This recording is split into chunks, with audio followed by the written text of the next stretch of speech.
مصلحا ومجددا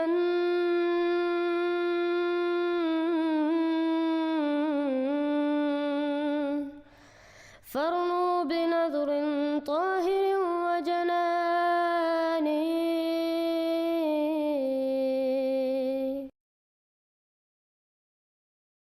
ہمارے اگلے بھائی حمزہ علی بھائی آپ کیمرہ ویریفیکیشن کر لیں، ہم آپ کو اب لینا چاہتے ہیں. جی حمزہ بھائی السلام علیکم، کیا حال ہے؟ جی السلام علیکم، آواز آ رہی ہے آپ کو؟ الحمدللہ آ رہی ہے. حمزہ بھائی آپ سنائیں، آپ کدھر سے ہیں، تعارف کرا دیں. میں بیسیکلی پاکستان سے ہوں، اس ٹائم پہ میں میڈیکل اسٹوڈنٹ ہوں. تو ماشاء ابھی اگر آپ کی اجازت ہو تو 2-3 سوال ہیں میرے، اگر آپ الاؤ کریں تو. جی میرے بھائی آپ کریں سوال آپ، لیکن پہلے یہ ہمیں بتا دیں آپ کو یہ چینل ملا کیسے اور آپ کس فرقے سے ہیں؟ میں تو خود کو اہل حدیث جو ہے اس فیملی میں پیدا ہوں. صحیح. اور یہ اور باقی چینل آپ چینل کو کا جو کیسے؟ جی چینل کا یہی ہے کہ بس میں یوٹیوب پہ اکثر مسئلے مسائل جو ہیں وہ سرچ کرتا رہتا ہوں، تو اس میں 1-2 دفعہ آپ کا آیا تو پھر اس طرح بیچ میں نوٹیفکیشن آتی رہتی ہے. تو اچھا جو صحیح. سوال ہے وہ پہلا سوال، جو 3 سوال ہیں، اگر آپ کہیں تو میں ایک ساتھ کر لوں، اگر آپ کہیں تو 1 بائی 1. ایک اگر ایک کر لیں بہتر ہوگا. جی سوال جو ہے پہلے خلفۂ راشدین کو لے کے ہے کہ سنی اور شیعوں کا اس پہ اختلافات ہیں کہ ابو بکر اور عثمان علی کے بارے میں ان کے ڈفرینٹ ویوز ہیں. تو آپ کا جو کیا موقف ہے خلفۂ راشدین کو لے کے؟ ہمارا موقف یہ ہے میرے بھائی کہ حضرت ابو بکر رضی اللہ عنہ ان میں سے افضل تھے، انہی کا حق تھا کہ وہ پہلے خلیفہ تھے، پھر حضرت عمر، پھر حضرت عثمان، پھر حضرت علی رضی اللہ عنہم. ہم ساروں کو نیک مانتے، ساروں کی اطاعت کرتے، ساروں کو افضل مانتے امت میں. ہاں حضرت ابو بکر رضی اللہ عنہ کا پہلا مرتبہ تھا، اور جو ان کا آرڈر ہے وہی اللہ تعالیٰ کے نزدیک صحیح تھا. ہم شیعوں کی طرح نہیں کہتے کہ حضرت علی رضی اللہ عنہ پہلے تھے. چلیں بہت شکریہ. اور دوسرا سوال جو ہے وہ ہے حضرت عیسیٰ علیہ السلام کو لے کے جی کہ ان کا جو، جہاں تک میری ہے تعلیمات یا جو میں جانتا ہوں، کہ ان کا نزول قیامت کے قریب ہوگا، اور وہ دجال اور جو دوسری ہیں جو مجوج، ان کا خاتمہ کے لیے وہ آئیں گے. تو اگر جو ہے مرزا صاحب اگر حضرت عیسیٰ علیہ السلام کے ہی وہ ایکویلنٹ ہیں، تو ان کا دجال والا پھر جو ہے کنسیپٹ وہ کہاں گیا؟ جی اور دوسرا یہ کہ امام مہدی جو ہیں وہ ان کے ساتھ آئیں گے، اور وہ دونوں مل کے ایک قیامت کی نشانیوں میں بیسیکلی ان کو کہا جاتا ہے کہ وہ آئیں گے. صحیح. تو اس پہ کیا کہتے ہیں آپ؟ جی جزاک اللہ، بہت اچھا سوال ہے. پہلی بات یہ ہے میرے بھائی کہ قرآن سے واضح طور پہ قطعی الدلالہ سے ہم ثابت کر چکے ہیں کہ حضرت عیسیٰ علیہ السلام کی وفات ہو چکی ہے، انہوں نے واپس نہیں آنا. اب جو احادیث نزول مسیح کے متعلق ہے، اس میں 2 آپشنز ہوں گی آپ کے پاس.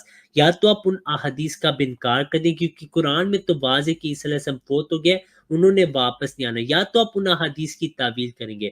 اس کی کیا تعویل بنتی ہے؟ انہی احادیث میں واضح لکھے کہ یہ جو مسیح ہے یہ آپ کے ہی امام، آپ میں سے ہوں گے.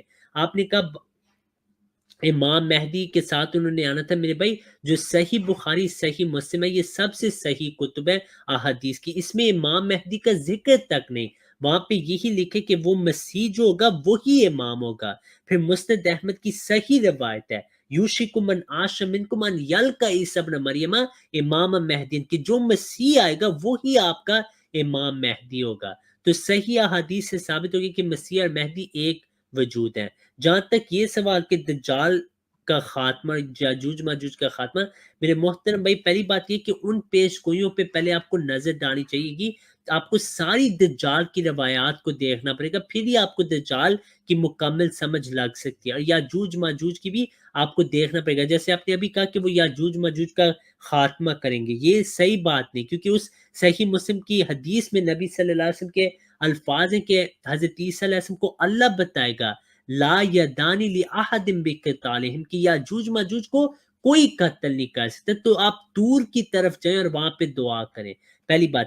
جہاں تک دجال کا ذکر ہے، دجال اور یاجوج ماجوج اصل میں ایک ہی قوم ہے. شاہ ولی اللہ محدث دہلوی کا بھی یہی عقیدت ہے کہ وہ ایک ہی حیثیت سے ہے، اور ان کا بروز بیسکلی یاجوج ماجوج کا دجال کی صورت میں ہو جائے گا. تو اس کا کیا مطلب ہے؟ دجال ان کی روحانی یعنی سیاسی نہیں، دجال ان کا مذہبی رنگ ہے، اور یاجوج ماجوج ان کا سیاسی ہے.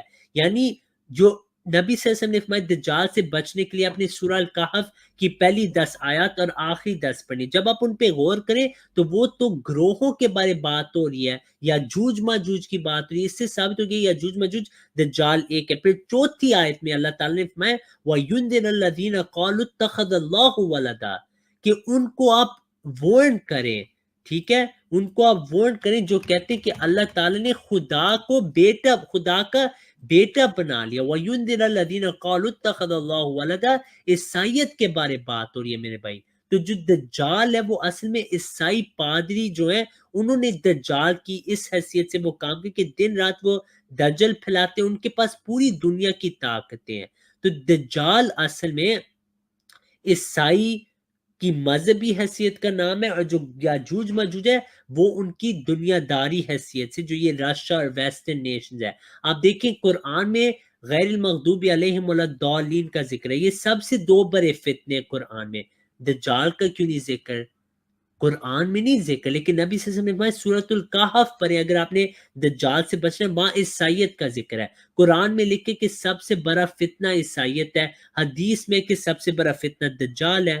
خود نبی صلی اللہ علیہ وسلم نے اس کی جو ڈسکرپشن دی وہ عیسائیوں کی ڈسکرپشن ہے کہ وہ ایک زنجیرے میں پکڑے ہوئے تھے چرچ کے اندر. یہ بھی عیسائیوں کی جو نشان ہے، عیسائیوں کے نشان ہے، ٹھیک ہے. پھر کہ سورۃ الکہف میں عیسائیت کا ہی ذکر ہو رہا ہے، تو یہ واضح ہے کہ یہ عیسائی قوم جو آخر زمان میں پھیلنی تھی اور ان کے ذریعے سے لوگوں نے گمراہ ہونا تھا، یہی دجال، اور اس کا خاتمہ تلوار سے نہیں ہونا تھا. نبی صلی اللہ علیہ وسلم نے فرمایا انا الماہی الذی یمحی بی الکفر، میں ماہی ہوں جس سے سارا کفر مٹ جائے گا. لیکن آپ کے بعد بھی کفر رہا، تو دلائل کی بات ہے کہ جو مسیح آئے گا وہ دلائل کے ساتھ صلیب توڑے گا. یاجوج ماجوج کی جو مذہبی حیثیت ہے عیسائیت اس کو ختم کر دے گا دلائل کے ساتھ.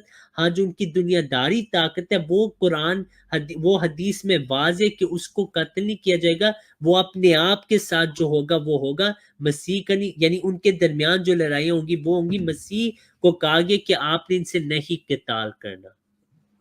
تو مطلب میں یہ سمجھا ہوں آپ کی بات سے کہ دجال جو ہے وہ فزیکل ایگزسٹنس نہیں ہے اس کی، وہ ایک روحانی ایک یا مسائل ہیں جو بھی ہیں.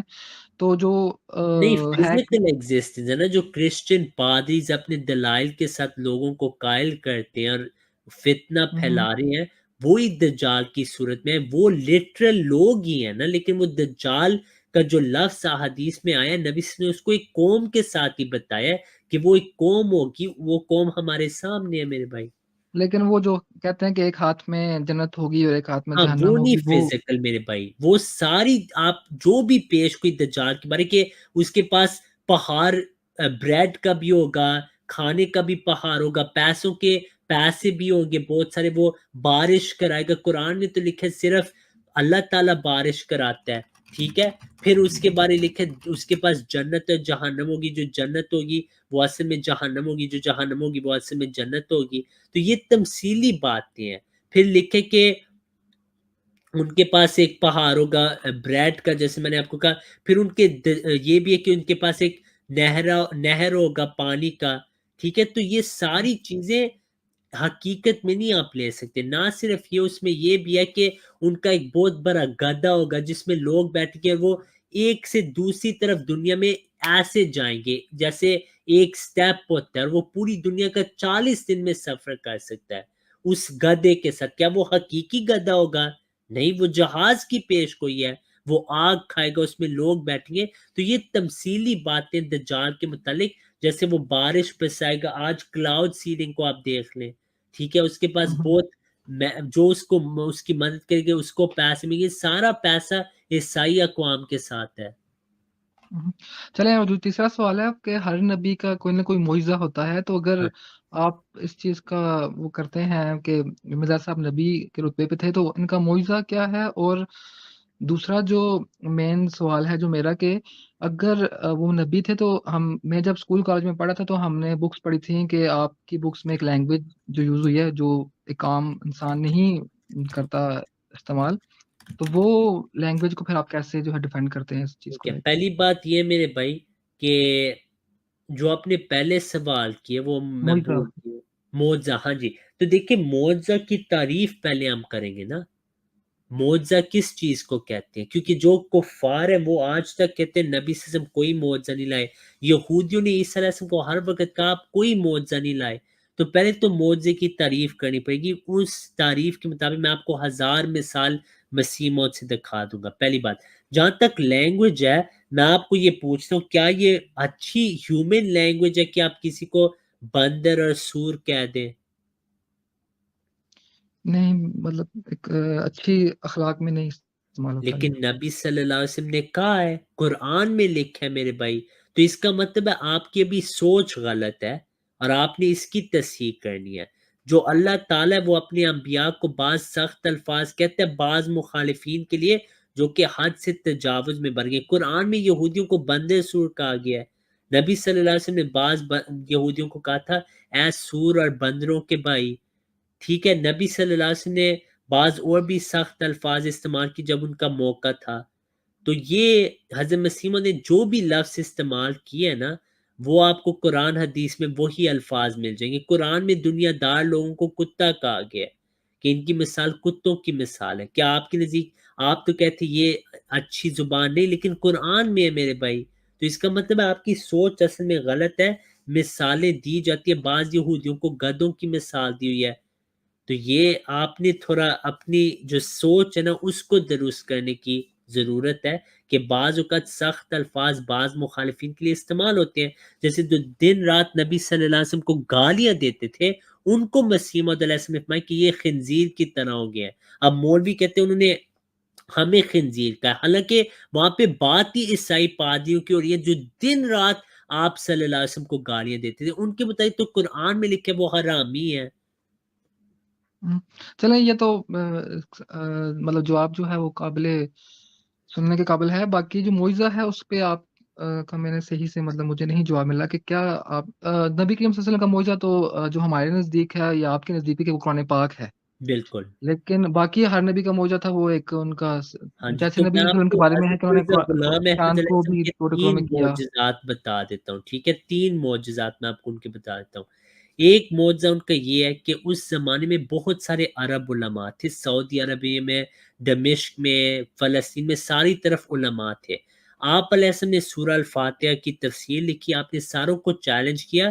تمام علماء پاک ہند پوری دنیا میں جو علماء تھے اپنے اشتہار شائع کیے، ہر عالم کے گھر پہنچایا کہ دیکھیے میں تفسیر لکھی سورہ فاتح کی، اگر آپ اس سے بہتر تفسیر عربی زبان میں لکھیں میں اپنی ساری کتابیں جلا دوں گا اور آپ کی بیعت کر لوں گا. ساتھ انہوں نے وہاں لکھا اللہ نے مجھے بتا دیا منع مانی من السما کہ میں نے آسمان میں منع کر دی کہ کوئی اس سے بہتر لکھ سکے تفسیر سورہ فاتح کی. کسی نے نہیں جرت کی. جنہوں نے کوشش کی وہ خود ٹاؤن میں ہلاک ہو گئے. یہ ایک بہت بڑا معجزہ ہے. دوسرا معجزہ ایک بندے کو ریبائز ہو گئی تھی. ٹھیک ہے، وہ ایک ایسی ڈیزیز ہے کہ 100% لوگ مر جاتے ہیں. جب اس نے مسیح موعود کے لیے دعا کے لیے لکھا، ہاسپٹل سے خط آ گیا nothing can be done for عبد الکریم کی کچھ نہیں ہو سکتا، اب عبد الکریم نے مرنا ہی ہے. لیکن مسیح موعود علیہ السلام نے اس کے لیے دعا کی اور اللہ نے ان کو جواب دیا کہ انک انت المجاز، کہ آپ کو ہم نے یہ دے دیا اجازت کہ آپ شفاعت کریں. آپ نے اس کے لیے دعا کی اور وہ ہیل ہو چکا تھا. ہم نے ان کے رشتہ داروں کے انٹرویو کیے ہیں جن کے ذریعے سے ان میں جماعت آئی ہے. یہ دوسرا معجزہ ہو گیا. تیسرا معجزہ جو میں آپ سے ذکر کرتا ہوں وہ چاند سورج گرہن کا نشان ہے. نبی صلی اللہ علیہ وسلم نے فرمایا میرے مہدی کے لیے یہ 2 نشانات ہوں گے. علماء نے مخالفت کی کہ اگر آپ سچے امام مہدی تو یہ چاند سورج گرہن کہاں پہ ہے؟ تو آپ نے دعا کی، اللہ نے آپ کو بتایا یہ چاند سورج گرہن ہوگا رمضان میں ہوگا. نبی صلی اللہ علیہ وسلم نے فرمایا صرف ہمارے مہدی کے لیے ہوگا. جب وہ ہوا علماء خاموش تھے. پھر طاعون آیا، آپ نے دعویٰ کی کہ اللہ نے میرے سے وعدہ کہ میں اس طاعون میں نہیں مروں گا، میرے مخالف مریں گے. آپ کے سب سے بڑے مخالفین اس طاعون میں مرے ہیں اور آپ کی اللہ نے حفاظت کی ہے، دن رات آپ کی حفاظت کی ہے. اگر آپ جھوٹے ہوتے نعوذ باللہ اللہ آپ کی حفاظت نہ کرتا، نہ آپ کو ایسی تائید دیتا، نہ آپ کی مدد کرتا، نہ آپ کی پیش گوئیاں پورا کرتا. ٹھیک ہے، پھر ایک اور آپ کو بتاتا ہوں معجزہ. خلیفہ اول کے بیٹے فوت ہوئے، مخالفین ہنسے کہ آپ کے بیٹا اس وجہ سے فوت ہوا کیونکہ آپ نے مسیح موعود کو مان لیا. آپ علیہ السلام کو اللہ تعالیٰ نے بتایا کہ اب اس کے خلیفہ اول کے بیٹے ہوں گے اور وہ عبد الحی ہوں گے. اس میں پیش گوئی میں ان کا نام پھر مسیح موعود نے خلیفہ اول نے عبد الحی رکھا. اس پیش گوئی میں اللہ تعالیٰ نے مسیح موعود کو فرمایا کہ اس کے